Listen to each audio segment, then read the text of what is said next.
Morant with a running start. Elevate! Dunks! Oh my goodness! Tie game in overtime. Gasol will turn. His heat is gone! Memphis on top.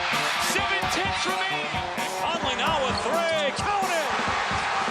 A 15-point lead for Memphis. And Blake Griffin gets into it on the floor with Randolph. Hard to tell if there are any punches being thrown under there, but Griffin took acceptance. Adams going long. Morant! He hit it! Ja Morant, insanity! You gotta be kidding me. Welcome to Grits and Grinds, a Memphis Grizzlies podcast. Grizzlies win edition. My name is Keith Parrish. The Grizzlies beat the Sacramento Kings despite Ja Morant getting ejected. To talk about the game, I have Chris Herrington, columnist from the Daily Memphian. Chris, good morning. How about those officials? How about those officials? It was obviously a bad call, which they themselves actually admitted after the game. Yeah. Ja was just not himself. I don't know. My guess, I was not at the game. I am not in town right now, but he looked sick to me. He looked under the weather. Yeah. Like I would describe it as a lazy game, but it seemed like there was a reason for it. Like, it seemed like he just wasn't himself physically. So I got to think that fed into his frustration. I mean, they could have just challenged that call without him like yelling at the official, and then the call would have gotten overturned and he would have stayed in the game, right? They could have challenged both calls. Anyway. Right. Yeah. But they could have challenged both calls that led to Ja Morant technical fouls. Right. Taylor Jenkins was furious about both of them. You have the ability to challenge a call. I mean, I understand, again, not challenging in those situations because DeMar DeRozan going up, what are they going to say? You know, did he actually displace him? The first one where it looked like not only was the call incorrect on the out of bounds play, because it seemed like Ja Morant was inbounds and saved it off of Sabonis. It also seemed like a really good chance for a proximate foul on Sabonis. But right. I like your theory. I like your theory about him being under the weather. So Luke Kennard missed the game due to illness. Right. Maybe he was there's some sick. Context clues there. Yeah. Yeah. Also, I was going to ask you just about his shot chart from this game. It's not just that he missed most of the shots he took. Most of them were not at the rim. It was lots of 3-pointers and just lots of jump shots. This is my point. I just don't think he was all the way there physically from the start in this game. And so I think there was something going on with him. I think illness, while that is only a theory, I have no evidence to that effect. That's, to me, seems like the best theory because I heard from people who were at the game that like he looked fatigued sitting on the bench, like he just looked tired before the game even started. Yeah. So I just think he wasn't right. It's just one of those nights, or for whatever reason, he was never right. Yeah, I think you're probably correct there. Well, good. We can strike that entire section of the podcast worrying about Ja Morant's shot selection against the Kings. I will say it's interesting. He finished the game, and this speaks to both Ja and just the starters. He finished the game minus 32 in plus minus, which is staggering. Yeah. And to have any player on your team be a minus 32 in a game you win is very strange. And for it to be your best player. Yeah. And then for your best player to be a minus 32 and also get ejected. Maybe that helped. I don't know. But also get ejected and then win. I don't know how to look this up.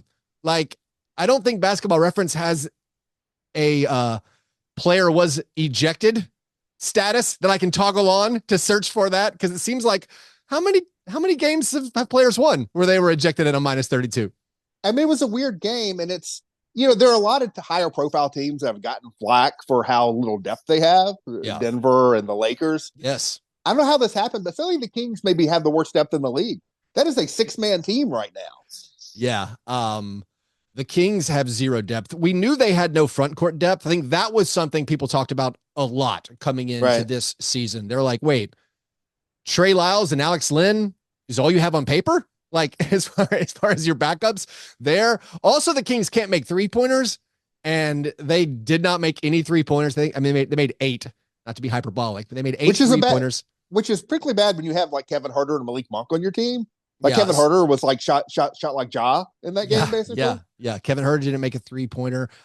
Keegan Murray's having a bad year, but overall their season stats, the Kings are making 3-pointers. But despite all that, I'm like super happy, excited about the victory because I felt like this is a pretty solid team, even though the Kings are struggling a bit. And yes, we saw their bench was extremely limited, but like it's a team that was under 500 and I would say was desperate.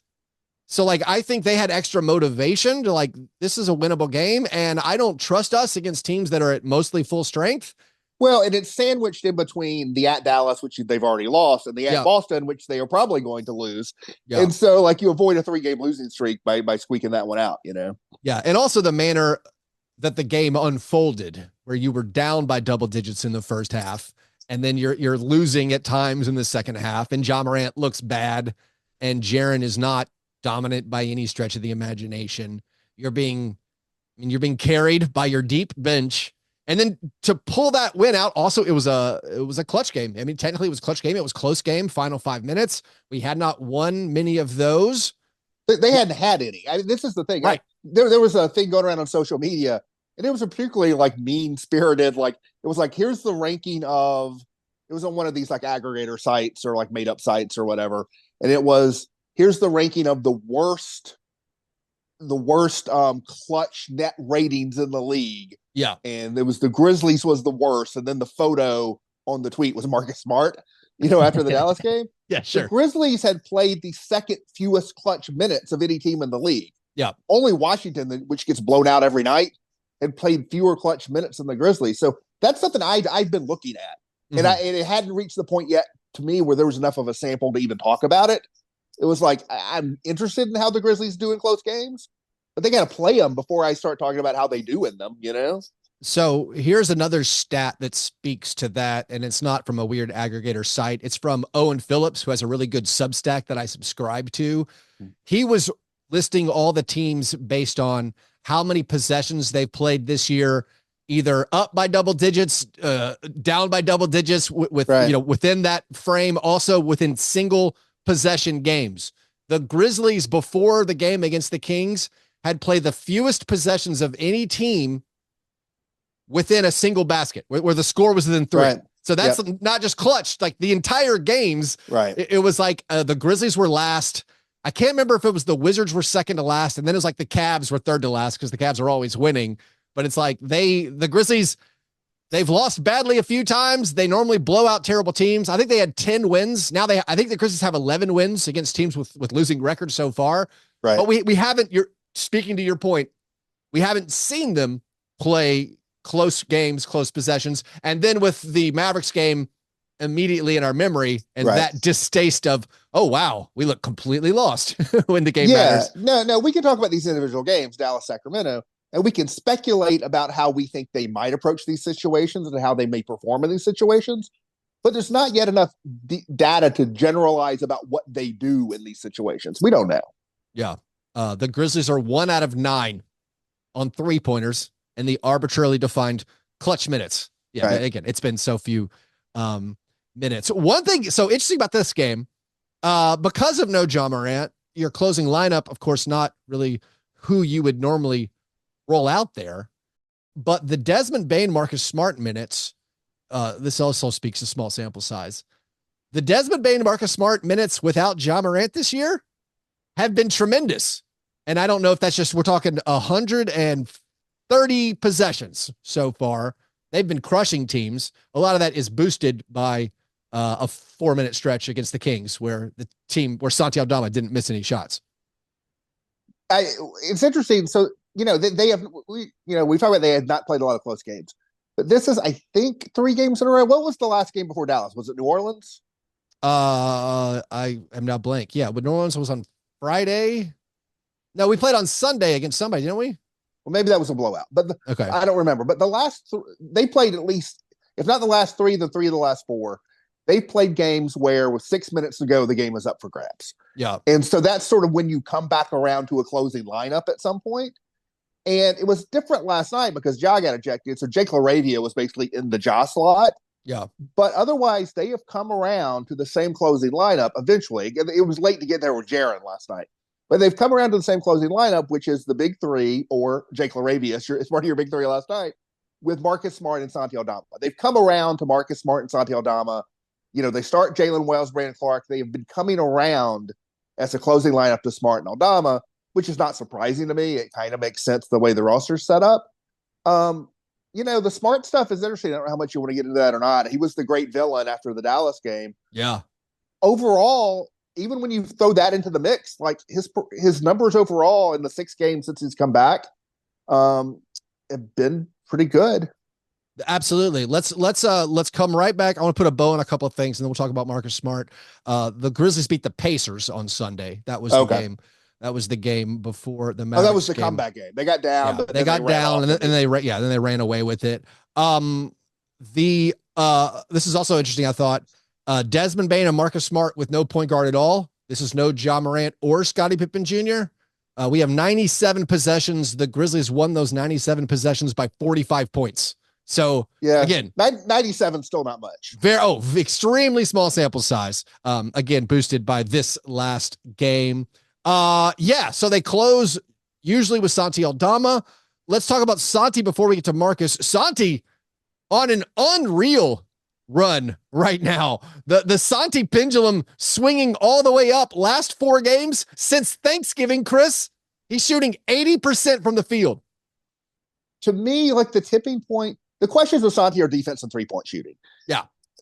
The defense, there's not that much variation on what he's going to be defensively. He is big. He's rebounding better. He's got length and he's rebounding better. And so like that mitigates, his deficiencies somewhat. To me, the tipping point with him is 3-point shooting. He seems like someone who should be a really good 3-point shooter, but to this point in his career, he has not been a really good 3-point shooter.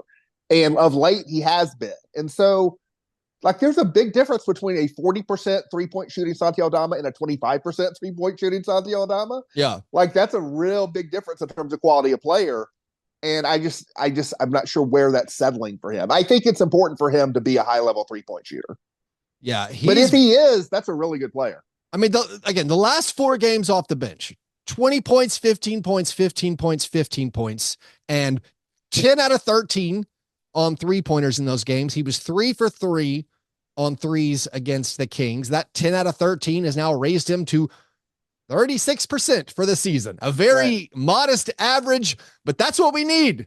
That's good. To make 36% of your threes. It's great. When I talk about the tipping point, 36% tips in the right direction. Yeah. Yeah. And his rebounding has been great. He had a huge tip in at the end of this one over De'Aaron Fox. So Santi has been playing great. I love him in this closing unit they've been using. And Santi, part of this, I guess the big story of this game, beyond Ja Morant being ejected, it's just the Grizzlies bench, the total domination. We alluded to it with how bad the Kings bench was, but Santi played great off the bench. And then Marcus Smart, like you were saying, Marcus Smart with quite the bounce back game after going scoreless against Dallas, has 18 points, makes 4 out of 8 threes, and also makes a bunch of other plays. What did you like from Marcus in this one? The Marcus Smart thing, I mean, obviously he made his threes in this game. He's another guy who who knows? The treats outweighed the tricks in this game. Yeah. Marcus Smart is a classic trick or treat player. We've been down this road before with Dylan Brooks, before that with Tony Allen, a trick or treat player.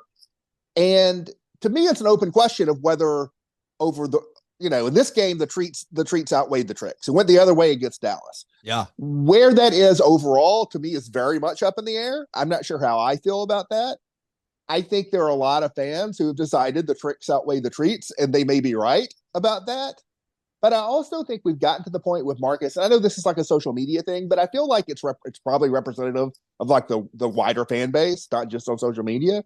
I think a lot of people have decided that they hate the tricks so much that they just pretend like the treats don't exist. Yeah. And that's not true. Like, he does a lot of good stuff. It is a very wild style of basketball, and it can be frustrating. But on this team right now, if you want to trade him, fine. But as long as he's on the roster, he's got to be an important part of the team. Yeah, I agree completely. I think nothing was more emblematic of trick or treat Marcus. That play where I think he got a big rebound and then he throws away the outlet pass, But then they stole it back. Then he immediately steals it back and throws it down to Ja. That's the experience. He still turns the basketball over so much. Some of that I wonder, like he had huge turnovers last year before the quote unquote new offense was installed. He several times this year dribbles into the paint like most of the team does and is underneath the basket and just whips it wildly to the other side of the court. They feel like prayers. They got intercepted several times this game. But I do think I like him coming off the bench. Oh, yeah. Even when he plays well, I do like that role for him. He may not like it, but I think it's the right role with the team. So speaking to Marcus coming off the bench, we're still in the small number of possessions just because we're early in this season. And also the Grizzlies played so many players. We're never going to get a lot of possessions with these players together. But so far this season, Ja Morant, Desmond Bane, and Marcus Smart on the court together. It's just been like, it's just even net rating. And last year, again, extremely small sample size, but you're not seeing this. Hey, we're not crushing people with these guys together. Now they don't play hardly at all. I don't think Ja, Desmond, and Marcus maybe played a possession together last game. That's one of the issues with the way they have everything set up right now. Also, I don't know when this started. I could look it up for the rotations, but the last, I'd say something like 5 games, they've been staggering the players less as far as like having overlap of some starters playing with bench. We're getting a lot of the bench, all 5 guys, you're on the court. Scottie Pippen Jr., Marcus Smart, Aldama, Jake Laravia, Jay Huff. So we're getting these on and off numbers. But so far, speaking to whether or not Marcus should start, the numbers right now don't make a case for it. And I'm not even rooted in the numbers. I'm rooted in just sort of the structure of the team. Yeah. And when you think about starting a game, because you're going to have, if you're healthy, Ja Morant, Desmond Bane, Jaren Jackson. Yeah. Those 3 players together need to take up so much of your touches and your usage. It makes sense to me that the other 2 starters be high efficiency, lower usage play finishers who impact defense, right? Brandon Clark is the classic example. A guy who defends and finishes plays, doesn't have the ball a lot. I think Zach Edey in a different way can fill a similar kind of role. But on the wing, to me, Jalen Wells, if he's making shots, a better catch and shoot player than Marcus Smart, a good defender, a guy who is not going to explore the studio space as much with the ball. To me, that's just a better fit in that starting lineup. And I think the value of Marcus Smart's playmaking and ball handling, which, the value varies game to game, moment to moment, but that is part of what he does. To me, that is more valuable coming off the bench when you're going to have at least one, if not both, of John Desmond Bane probably, out of the game. Yeah, I agree with you. And I feel like we've been over this a lot. A devil's advocate position could be the starters last night combined to make 3 3-pointers. Like Jalen hit 1 and Jaren took 1, missed it. Brandon has got the memo. Hey brother, stop shooting. That's one game. This is something that Jeff Hawkins is tired of me saying on his show. Yeah. But it was newer to you. Whatever happened in last night's game is not a referendum on all things that will happen going forward. Or, that's one game. That doesn't really change my opinion at all. Yeah. And I still think that ultimately Vince Williams is probably the best guy for that spot. He's got to get back to playing basketball and get healthy and get in a groove. But I think that's where I would ultimately land anyway. Yeah. So another part of the bench unit that was extremely just great, I would say, really contributed to the win is Jake Laravia. Jake played 29 minutes. Like you said, he took over the Ja Morant role. He got to close the game.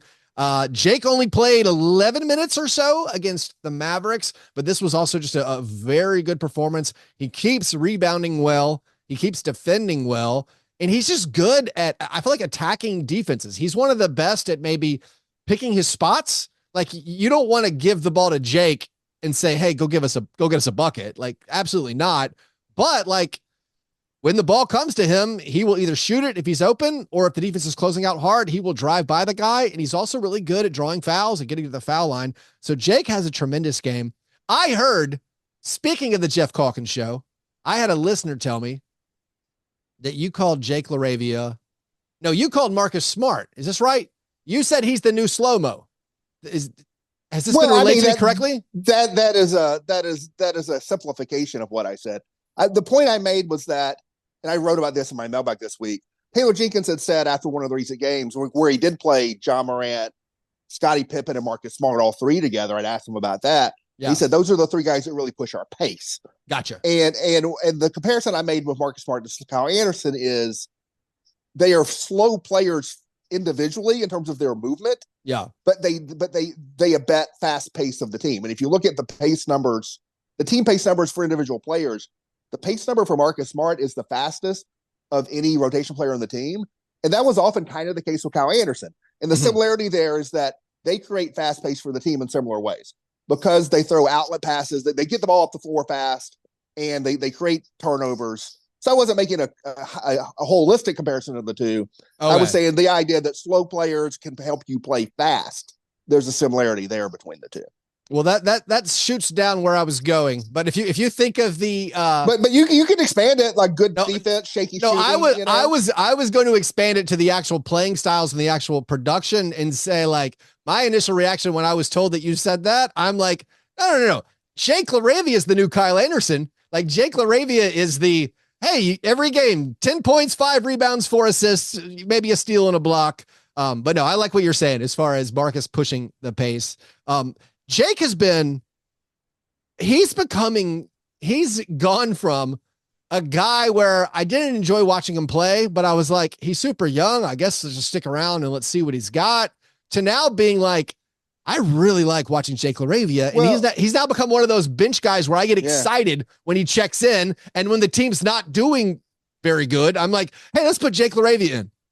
Well, the comp I made for him early in the season, which I would stick with, was when he got drafted, I think fans in particular, maybe the team, was thinking of him as a shooting specialist a little bit, right? Yeah. He played the first summer league game, he was getting Mike Miller comparisons.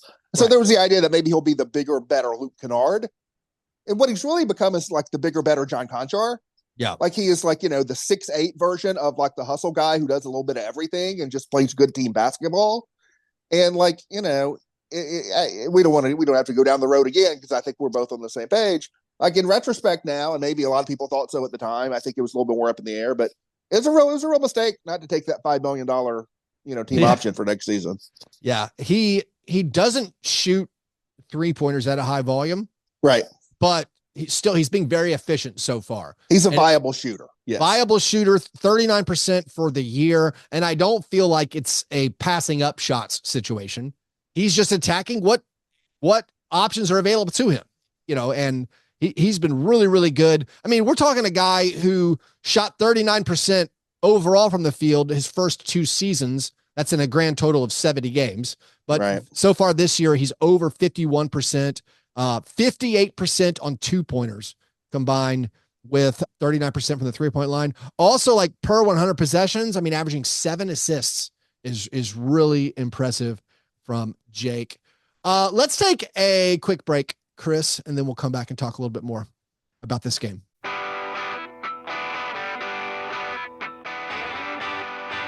All right, Chris, this victory over the Kings, it took 2 hours and 40 minutes. The last 2 Grizzlies games have both taken 2 hours and 40 minutes or more. What's going on and how do I make it stop? Where are you? I can't remember if we've had this conversation or I'm sure you've done it on the pod. I can't remember. I basically am opposed to all instant replay review of all kinds. Yeah. And so I don't need it can all go away. That's the biggest problem. Is this an age thing, Chris? Because I feel the same way on Fast Break Breakfast. We've talked about this a lot where we're like, how do the people in charge not see this has swung the wrong way? And this is outrageous. Like the fact that you review all flagrant foul reviews are bad. Just call it in the moment. Call it or do them all at like the 3-minute mark of the game. I do think while we are a force for good here on Grits and Grinds, I think the talking head TV and the talk radio and all of that sort of works the opposite way because they're going to harp on bad calls so much instead of saying, oh, well, it happens, get on with it. Yeah. Like after the Dallas game, we have to begin by talking about the officiating instead of talking about like all the things the Grizzlies did wrong. Right. And so when officials miss calls, we harp on it so much. And my thing with basketball officiating is just the basic thing is like to keep the game between the dishes and let the players decide within reason, because in reality, if you want to blow a whistle, yeah, you can find a reason to blow a whistle every single possession of every NBA game. Something happens, that letter of the law you can blow a whistle about. I try not to get that worked up over, like, the officials missed a call. They're going to miss 25 calls over the course of the game. Yeah. And players are going to make mistakes, and it's all going to happen. Let's just get on with our lives and let human error be human error, I mean, I don't talk about officiating much on Grits and Grinds. I used to ref basketball. I have been known as a referee defender. I normally defend the referees, where I'm like, look at the angle where the guy's standing, look at his sight line, and also the players at all times are trying to trick them. So right. It's an impossible job. And I have come around to we got to get rid of replay reviews. As far as whether the shot went in before or after the buzzer, we can do that quickly without going to the monitor. They can tell you the answer most of the time. I don't know if you watch much NFL. The NFL has essentially fixed a lot of this, where they now have a thing called replay assist, where they have people just watching the game on TV and they can clearly see missed calls basically in real time. They just tell the refs what the call was. And my opinion for NBA basketball is if you can clearly tell within 10 seconds who knocked the ball out of bounds, and if you missed the call, just tell them, switch it. If you can't clearly tell within 10 seconds, let's just play ball. Let's just keep it moving. No, these games are so long, and I know a lot of it is the Grizzlies fouling. I hope it's just a weird aberration. Right. We don't have to beat down here's how I'd change the NBA. Also, I'd change a lot of the NBA foul rules. Even that foul that so after Marcus Smart turns it over, gets the steal, throws the long pass ahead to Ja Morant, that backup, maybe his name's Isaac Jones. Is that right? Yep. That guy was standing kind of straight up, Ja pump fakes, kind of bumps into him and gets a foul call. I was watching this game with buddies. They're like, how's that a foul? And I'm like, that's an NBA foul. I am generally a big fan of the no call. Yeah. I have a pickup basketball principle to things. Yes. I don't like the idea of trying to draw fouls. I know you have to, in real basketball. Right. But when you're playing pickup basketball, you're never trying to draw a foul, because you have to call it yourself, and you're a jerk if you call too many fouls. Yeah. And so you're just trying to make baskets. And you assume you're going to get contact. If you drive, you're going to get hit, and you're trying to score anyway. Yeah. Your goal is to score. Yeah. Maybe you draw a foul in the midst of trying to score, but the goal is to try to score. And so I believe in the pickup principle of don't make a call unless you have to make a call, and don't try to draw a foul, try to score. That is the way I think basketball should be played. Yeah. You and me, that's our basketball ethics. This is what we want. This is what we like. I have a question about the end of the Mavericks game where everything fell apart. And there was a moment with 3 minutes left where Ja Morant didn't inbounds the basketball quickly. He burned clock. He did that. He's a master at this. Jokic is master at this too, where the Grizzlies are winning. I think they were up by 5 at this point. He doesn't inbounds the ball quickly. Then when they inbounds it, he lets it roll. He walks the dog. He burns about 15, 20 seconds. My question to you, Chris, do you think Taylor Jenkins is a fan of this, with how much Taylor Jenkins talks about pace and pushing the ball being the Grizzlies' best offensive weapon? I think he said something to that effect after the Kings game. Do you think Taylor Jenkins likes the idea of burning the clock and slowing the game down? Oh, I don't know. That's a good question. I mean, I'd have to go back. Obviously, you were thinking about that specific situation, and I am not. You're sort of springing it on me. I'd have to go back and look at it and get a sense of the context a little bit better than that. Mm-hmm. I think Taylor Jenkins is a really good coach. I think one of the general criticisms people have is that, he's a little too programmatic, like he's a little too stick to the script, stick to the general principles, and not adapting to flow of game. So I would wonder about that, but because I think you should be flexible to game specific situation. And so I would hope that his attitude about that would be dependent on the specific game situation, and not say this is what we do and this is what we should do in every single second of every game. But I have to go back and look at that. I do think sometimes it may not be that specific situation. Sometimes the walk the dog stuff, because Santi Aldama tried to do it. Maybe it was last time, maybe it was the game before. And I was just like, come on, mid dude, just pick up the ball. Like, this is not working out. Sometimes I think that stuff is a little gratuitous instead of helpful.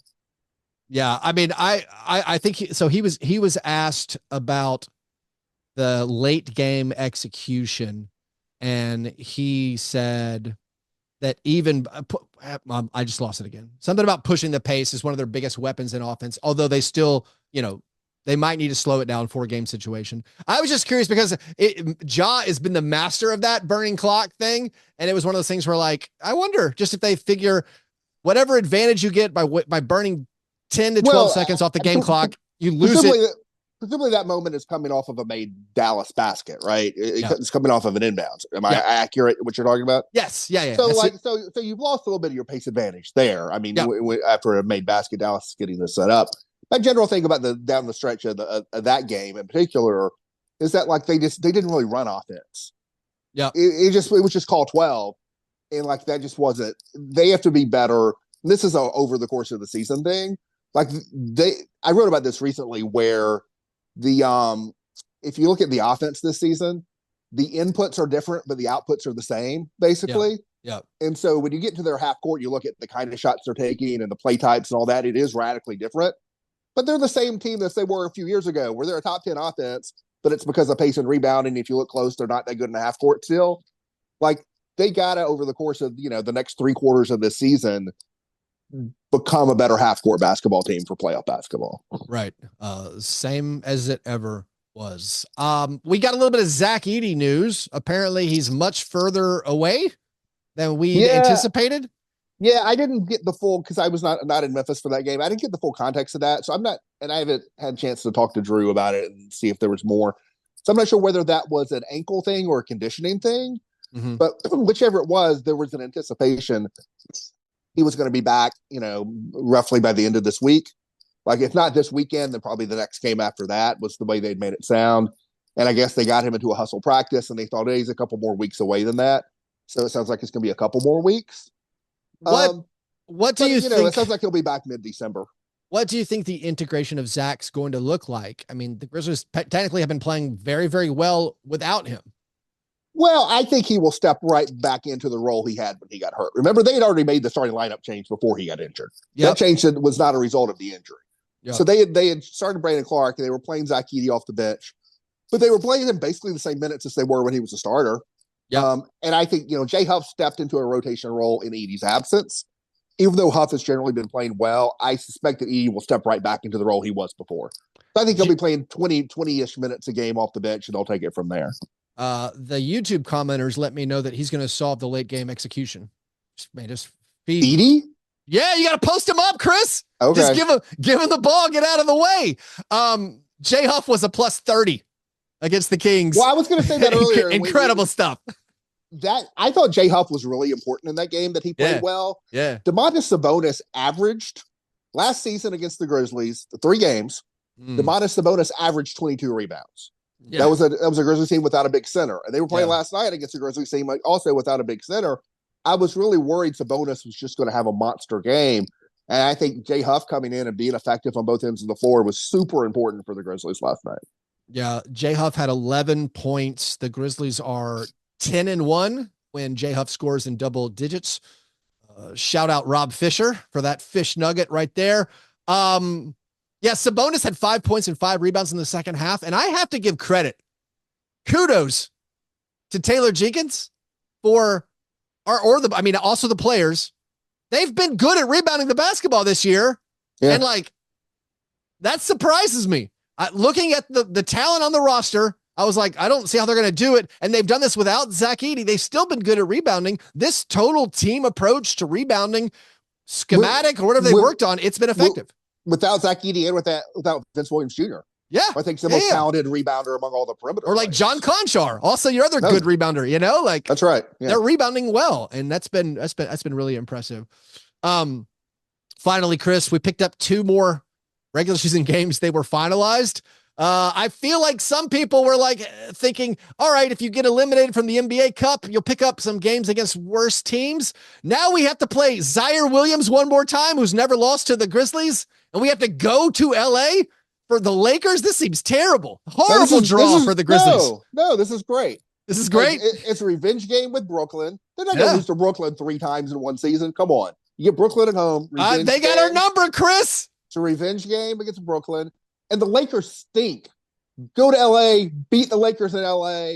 That's going to be great. The Lakers are dying for a get-right game against the Memphis Grizzlies. Rui Hachimura needs to uncork for 25 points on 8 shots. I believe, man. Ja Morant's going to be on one in LA. I think that's coming. Man, they're gonna play Jaren 29 and a half minutes. That's against the Nets and pull the win out. Right. Jaren played 25 minutes last night, right? Ja might play 33 against that Lakers game. Whoa. That's how much they're going to want it. Whoa. Yeah, this is you got to play to win. All right, Chris, right. I've kept you too long. Thanks as always for hanging out, talking Grizzlies with me. Listeners, you guys go check out Chris's work over at the Daily Memphian. If you want more content from me, you get that at patreon.com/fastbreakbreakfast. All right, I'll talk to you next time, Chris. Thanks so much. All right, thanks, Keith.